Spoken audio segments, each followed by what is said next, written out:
So today we're going to make a slightly different share than the other ones. So Any paper?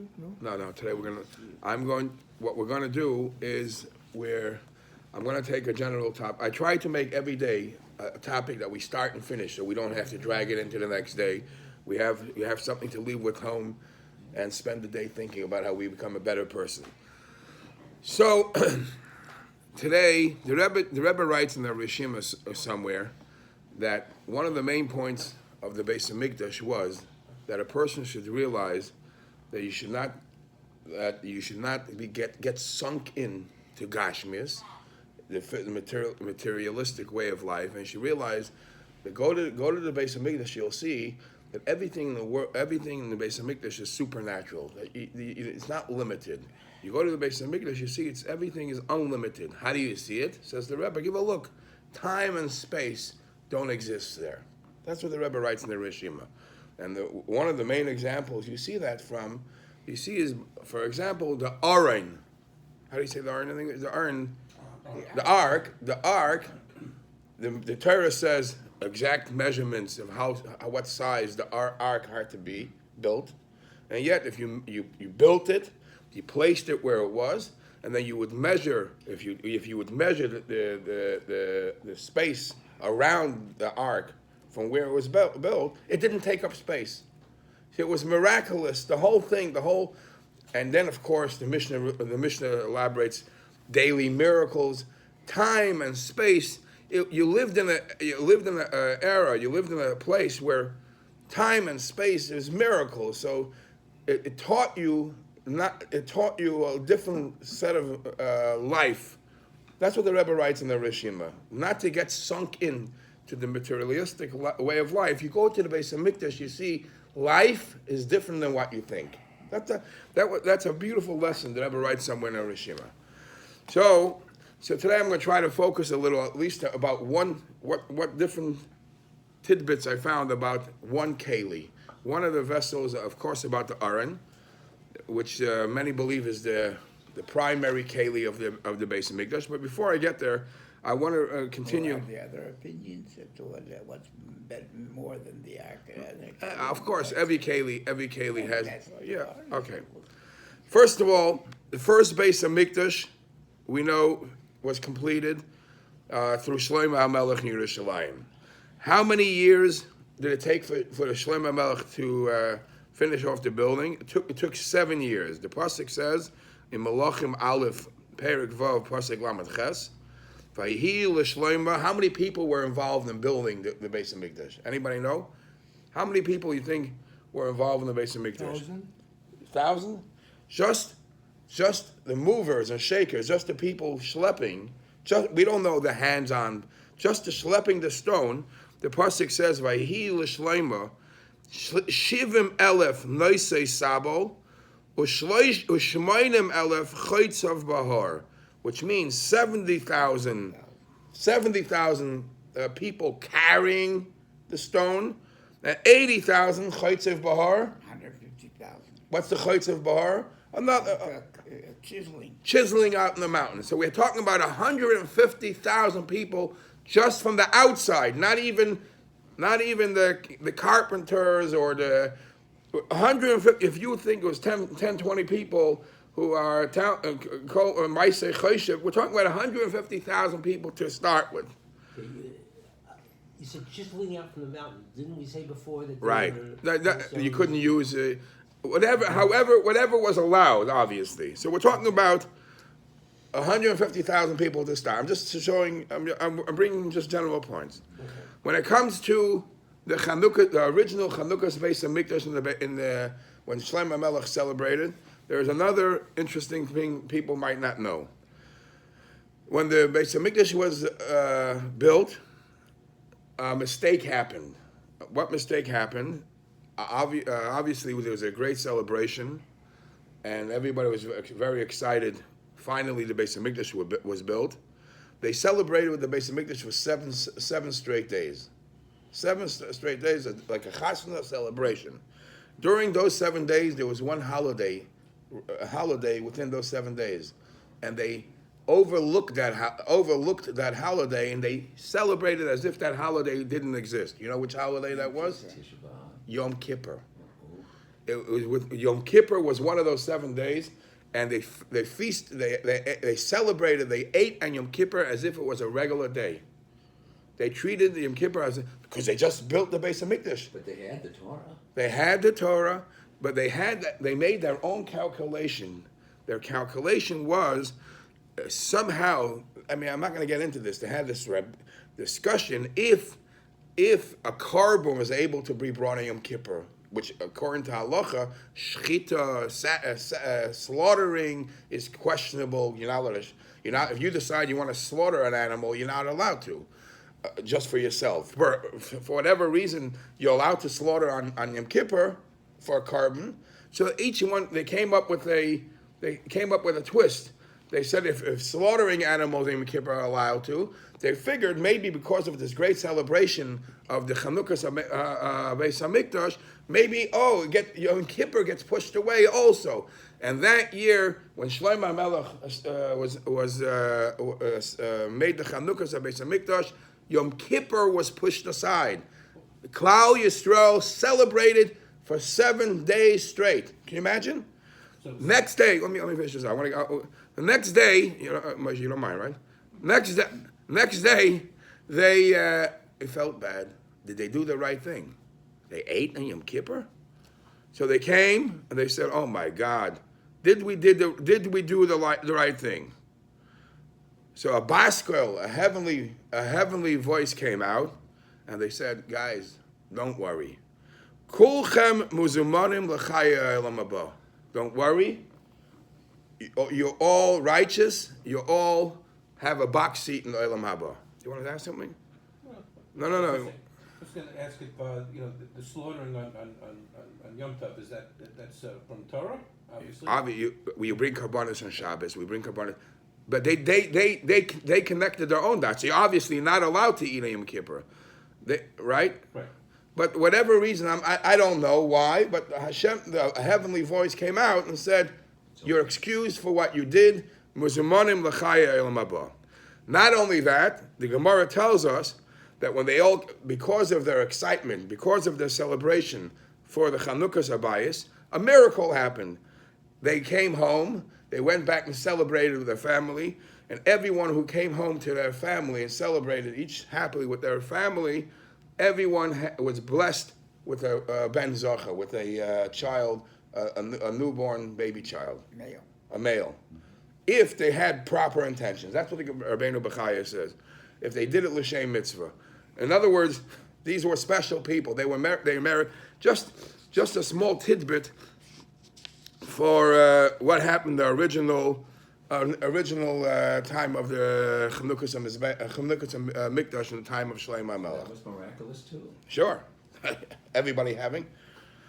Number one. Another thing, this is a continuation to what we learned the last couple of days. The Sforno writes, why is it that the Mishkan wasn't destroyed, yet the Mishkan was just dismantled? It's somewhere, somehow, I don't know. The BeisHamikdash was destroyed. And the Sforno writes, Mishkan shenivna al yedei umnum yuchasim v'tzadikim shebedar. Who built the Mishkan? The Mishkan was, the Torah says, B'tzalo built. Tzaddik, righteous people from the generation put together. All Yidden, all righteous people. Sharsa hashchina b'maisi yadayim. The Shechina dwelled in their actions, in their building. Therefore, enemies couldn't destroy it. However, the Batei HaMikdash, who was part of the building, Goyim had part of the building. It says that Goyim helped out the Yidden in building the BeisHamikdash.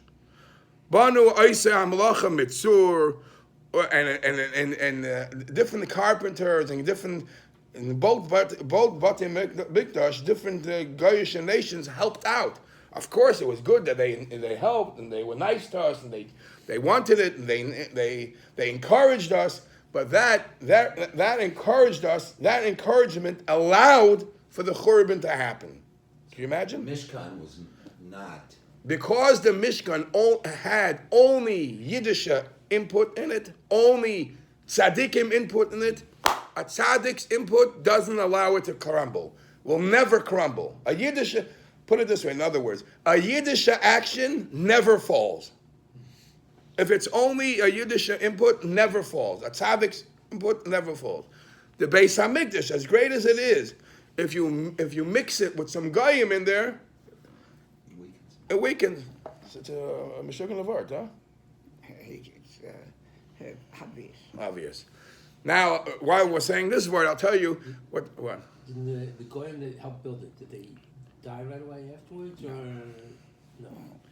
Now, I'll tell you another word. Why the Medrash actually, the Medrash says this about the second pasuk in Eicha. The second pasuk in Eicha says that Ein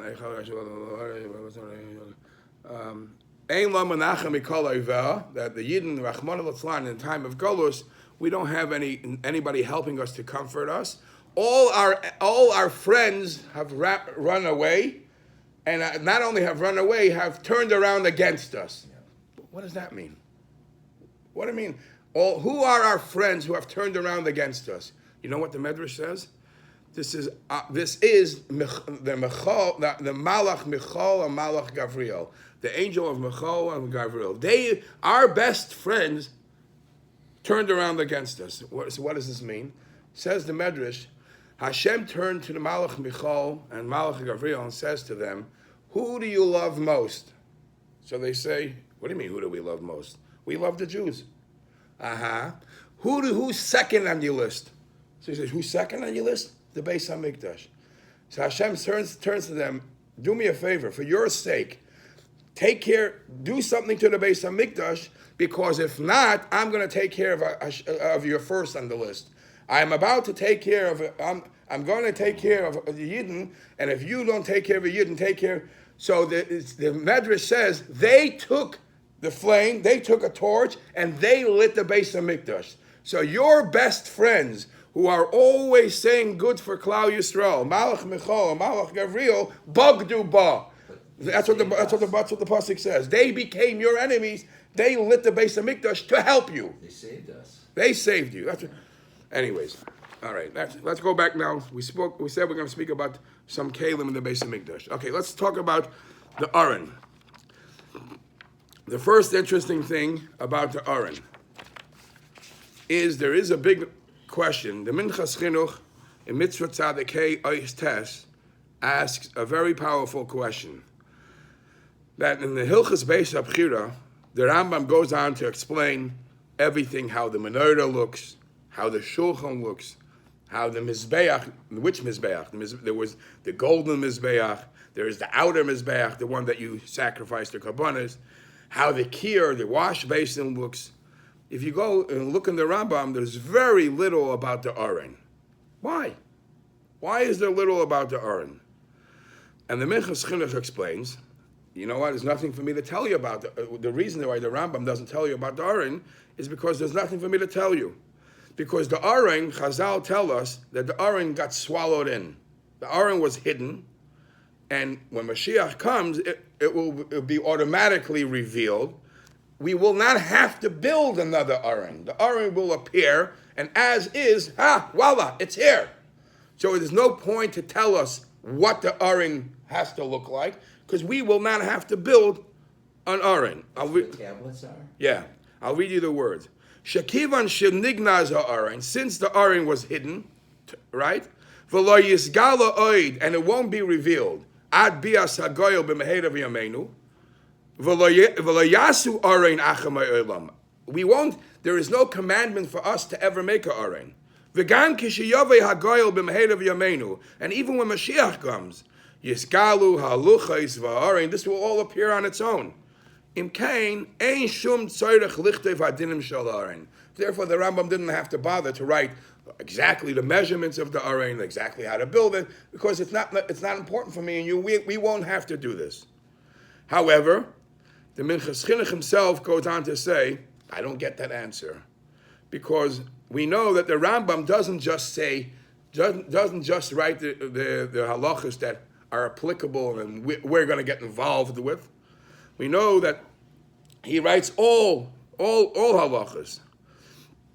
As the Ramban says, Avsha ha'arein nignaz, even though the arein was hidden, v'yizgala la'asalavi b'derech nes, and will be revealed in a miraculous way eventually, still it doesn't give you an excuse not to explain about the arein. Elavadai, says the Ramban, I must tell you it's a sure thing. Shemitzvah asiyas ha'arein hi l'dairos. I'm sorry, you still have to explain the mitzvah of making the arein. That mitzvah still applies today. And the proof is, you, the Rambam, you do explain, you do count carrying the arein on the shoulders as a mitzvah. Excuse me, how could you count that as a mitzvah, which we don't have today, as one of the 613 mitzvahs, and you don't count the making of the arein as a mitzvah? And therefore, this is one of the big machlokes, and I just want to bring this up. There is no reasoning either way. The Rambam basically says the Rambam didn't count this, didn't elaborate the making of the arein, and some say because it's not here, we're not going to have to do it. So why wait? I shouldn't use the word why waste the time. Why discuss it? And others say discuss it and not discuss it. Torah halacha always brings every issue. Hilchas l'mashicha also, and that's the two sides of the coin. Number one. Number two. We know that on top of the arein, there was the kruvim. How do you say the kruvim in English? Okay. So the Gemara says in Daf Chavtes, in Menachos Daf Chavtes Amud Aleph, Shloisha Dvarim Hayakashil Moshe. Three things that Hashem wanted Moshe to make was very difficult for Moshe to figure out how to do. Ad Shehed Eloi HaKadosh Baruch Hu B'Atzboy, until Hashem had to teach it to him, literally by showing it to him with his finger. See? That's how it should be done. And then he had it figured out. Says the Gemara Menachos, what are the three things? Ve'elu hein, menorah. Moshe couldn't figure out how to make the menorah because the menorah was very difficult. It had to be made of a solid piece of gold. How do you make such a beautiful thing out of a solid piece of gold? V'rosh chodesh, the moon. At what point is the moon the first appearance? When is the new moon? And shrotzim. Okay. What? Shrotzim is the third one. Which means? Rodents. Which is the kosher, which is not kosher, shrotzim. Ubesoiv, insects, sorry. Insects. What? Insects. Ubesoiv, hishlich Moshe sakikar shel zav la'ar. Moshe, even after he was taught, Moshe threw in a block of gold into the fire. The menorah appeared Moshe couldn't do it. A miracle happened. That's what the Medrash says, and I think Rashi says it, because it was very difficult for a man to figure this out. So the question is, why is it that the menorah, which is made out of a block of gold, was so difficult for Moshe to understand? The kruvim also was made out of a block of gold. Why is it that Moshe didn't have the same difficulty figuring out how to make kruvim, which is with this beautiful design, also out the same difficulty that Moshe had for menorah should have been for the kruvim. Wasn't it the same block of gold? Right, the Torah says by the kruvim, miksha ta'asa isam. Yeah. Isn't it a beauty? Isn't it a piece of art? But it's the same. It's the same block of gold that he threw in. For the menorah and the kruvim, the aron. Yeah. Okay. If you have a problem figuring out how to make a beautiful menorah out of a block of gold because there's so many designs and it's difficult. The same thing. How do you make a design and a beautiful design out of a block of gold with kruvim? And guess what? What the Gemara says that he threw it into fire, and menorah appeared. We don't find that's what happened by the kruvim, that he throws it in somewhere and voila, kruvim appear. So I read a beautiful answer. This is a beautiful answer, maybe a lesson in life. Actually, the Targum Yonis in Parshas Vayakol says that Betzalel made the Kruvim, and Betzalel made it b'chochmas ruach nevuah. How did he make the Kruvim? He had a divine prophecy. You needed real prophecy to make it. But so I saw. Betzalel 13 years old when he did all this. That alone is. Right. I mean, obviously he had a little help from Shemayim. I mean, what 13-year-old could do all that? So one of the nice lessons in life that I read that we could learn from this is, what was the features? What did the Kruvim look like? So the Gemara says in Maseches Sukkah, Dafei Amid Beis, that the features of the Kruvim look like the mus hatinoikas. They look like children, pictures of children. I will soon speak about it a little more. In other words, so one of the Hasidic Sfarim say, in other words, symbolizing young kids, symbolizing your devotion to your children, education. Says this Sefer, the Torah is teaching us a lesson. I once heard a certain principal saying, that I run a school, I see how the parents in the school bring me their kids. If they would only be able to, they would wake up the kids in the morning and with the pajamas just throw them into the school in the morning and come back in the evening. You took care of my kids all day? I'll put them to sleep. That's it. They, just here, take them in the morning, bring them. I'll come back in the evening to put them to sleep. Meaning to say that the Kruvim, which symbolize your dedication to the education of your children, cannot be throw them into the fire, voila, ready-made. It's microwave. It doesn't work that way. Let me read the words right.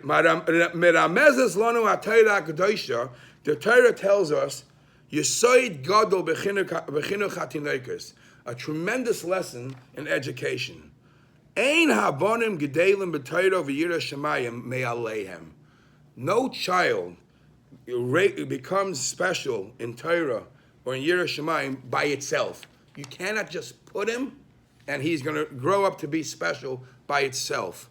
Rak la'achar amo rav, only if you put in tremendous haravanya effort. B'tziruf im harbe tfilos, combining with many davening for your children.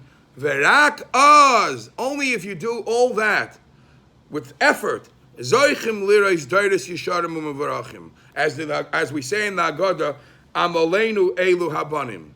Amalenu mean with efforts. In other words, obviously the question is not that answered. I mean, technically, I still have to answer the question, the technical part of how does the menorah he couldn't understand and the Keruvim he was able to understand. But at least in the lesson, what the Keruvim symbolizes and what the menorah symbolizes, the Keruvim symbolizes your education of how you educate your child. It doesn't happen instant pudding. There's a lot of effort that has to be put into it.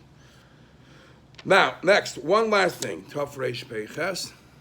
The Gemara says in Maseches Yuma, B'shah shahu Yisrael Eilun Rego, when every time the Yidden came up to the BeisHamikdash to be Eilun Rego on the Yom Tif, they would open the Paroiches so the Yidden should be able to peek in. The Paroiches to the Holy of Holy. Why? Umarin lahem esakruvim. They would show the Yidden, give a look to Keruvim. Again, what the Keruvim? Why? Shahoyu mu'urim zebezesh, to show the Yidden how good they're behaving, because if you would see the Keruvim, that they're hugging each other, midubakim zemzeh, looking as if they're hugging each other, that was a good sign. V'oimim lehem, that was a sign as if it's saying, Ru'uchi baschem lefnei hamakim, look at the love that you have by Hashem, kichiba zachar nekeva, like the love of a husband and wife. Look, Hashem is showing how much He loves you. This is what the Gemara says, that they will allow you to peek in to show Yidden how much Hashem loves us. Really? So the that the sign of the Kruvim when they were hugging is a sign of love. So the Gemara comes along in another place and says there's a simple contradiction. Because the Bisman, in the Baba Basra it says, Bisman Shi Yisrael Oisim Mitzrayim Shel Makim, that when the Yidden do what we're supposed to do, Hoyu HaKruvim Poinim Zel Zeh Derech Chiba. The Kruvim would face each other in a manner of love. That would show that we're doing right, they're facing each other.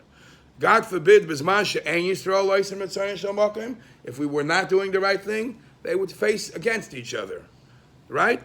So the question is, in Cain, how is it that the Gemara says that when the enemies came into the BeisHamikdash during the Churban BeisHamikdash, when they destroyed it, they found that the Kruvim, they were facing each other. Here, obviously, we did something wrong and we deserved Chas v'Shalom, Rahman al-Islam, the Churban, the destruction, and here we find them facing each other.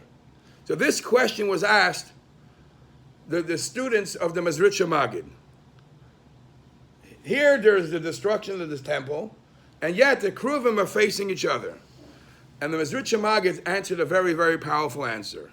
He says, there is a halacha in Shulchan Aruch, that the halacha in Shulchan Aruch says, Chayav Adam lifkei des ishtoi b'shah sheyotze l'derech. That a husband and wife have a chiyuv, have a mitzvah to be together. If a husband knows that he's going away for a journey for a week or two, to be the day before he goes away, to make his wife happy, they should be together the day before he goes away. Chayav Adam lifkei des ishtoi b'shah sheyotze l'derech. This is the reason why the Keruvim were facing each other during the Churban. Hashem is telling us, there is going to be a time when we're going to be apart. There is going to be a time that there is going to be a Golus.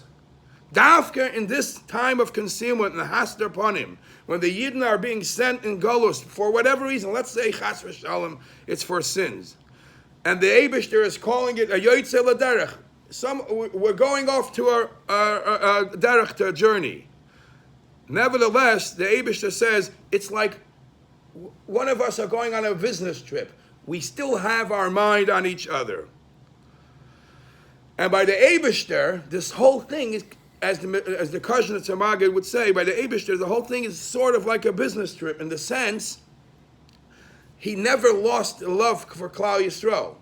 He looks at it as my mind is on you, and they bring a raya from what Chazal tell us that every time there's a pasuk in Tehillim, a kapitel in Tehillim, where at the same time they're lacing it into us for being bad, the headline of the pasuk is not B'chi la'asaf. B'chi la'asaf is cry for this topic. It's Mizmar la'asaf. Mizmar la'asaf is a song. What are you singing about? HaKadosh Baruch Hu hechrev heichel u'mikdash v'ata yoshev u'mezamer. The Eibush is destroying the BeisHamikdash, and you're singing and dancing? What's the singing and dancing all about? So says the Medrash, Amar lehem, he answers, Mizamer ani. You want to know what I'm singing and dancing about? Sheshafach HaKadosh Baruch Hu chamasoi al ha'etzim v'alavanim. I thank Hashem, thank you for letting out your anger on stones, on wood, and he didn't let out the anger chas v'sholem on the Yidden. And when the Eibishter does that, he shows his true love to Klal Yisrael. So we have to know that Hashem really loves us. And all this is like on a business trip when we're going to get back. Amen.